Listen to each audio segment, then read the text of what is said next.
I'm about to spill the peppermint infused tea on 4 things that I wish that I knew sooner before I started herbalism. First thing to note is that herbalism is not instant gratification. This one may or may not surprise you, but herbalism is not a quick fix.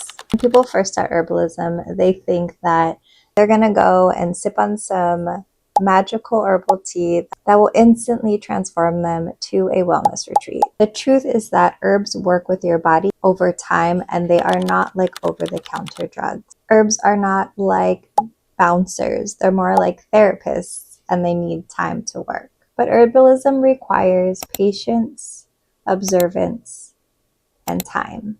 If you watch this video here, you should know that keeping a journal is really important in herbalism to make sure that we're staying consistent with the things that we're putting into our bodies and that we're taking notes on exactly what that feels like. Don't give up after one tea bag. Herbalism is a lifestyle. It's going to take some time. The second one is a little harsh, but not all plants are going to love you back. Unfortunately, there are some herbs that just don't mix well with your body. So that's why it's important, again, to keep track of the things that you're trying to make sure that you know what is going to work for you and what is not. St. John's wort is a particularly fickle herb.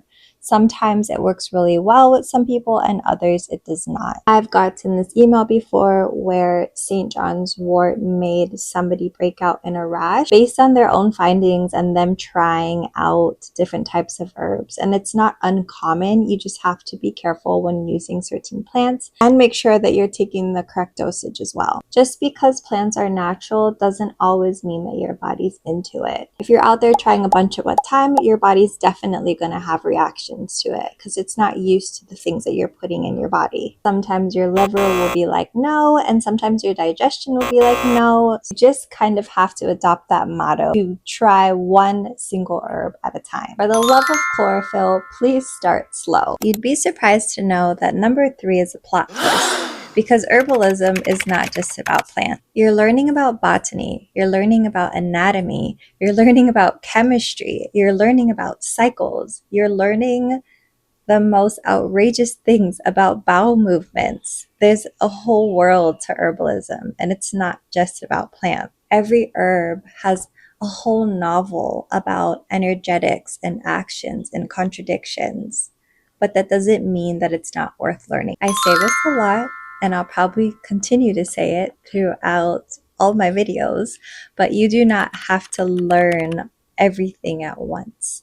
Just pick one and learn absolutely everything that you possibly can about it. If all you ever do in your herbalism journey is pick up chamomile and learn everything there is to know about chamomile, make a bunch of different products only using chamomile, that's awesome. And you would be the chamomile expert of your time. Such a wide range of things that you can do with just one herb. One of the last things that I wish that I knew before I started herbalism is that while the apothecaries on Pinterest looks amazing and the aesthetics are always beautiful, those are definitely going to take some time to build. Herbalism isn't just an aesthetics.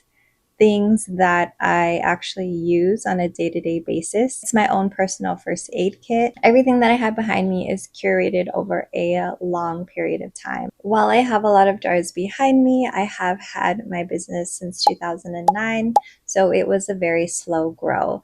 Don't compare yourself and what your space looks like based on online aesthetics or somebody else's experience and other people making apothecary videos that have giant collections.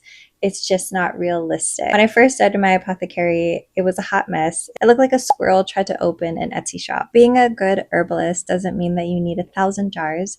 It doesn't mean that you need a label maker. It doesn't mean that you need a dehydrator. It doesn't mean that you need fucking macrame all over your walls. Sometimes we feel that if we don't spend enough money that we're not legit. And that's far from the truth. Your space does not need to look like a woodland fairy lives there. It's fine the way that it is. You don't have to fill your space with a bunch of jars to be seen as a legit herbalist. You could even shove your herbs in a shoebox. They'll never know. It's your practice. Do with it what you want. But before you think you need to go buy that 14 karat gold tea strainer, I'm here to tell you you don't. Save that money. All right, let's recap. Herbs are slow but powerful. Your body might not love every plant. Herbalism is a whole ecosystem of knowledge. You do not need a Pinterest perfect setup to be professional or effective. If you're still here, you survived me once again. Don't forget to like and subscribe for more plant magic and tea talks. And if there's something that you wish you knew before you started herbalism, feel free to share that below. Now, if you'll excuse me, I have more tea to drink. Until next time, keep your tea strong, your tinctures labeled, and your expectations herbal. Bye.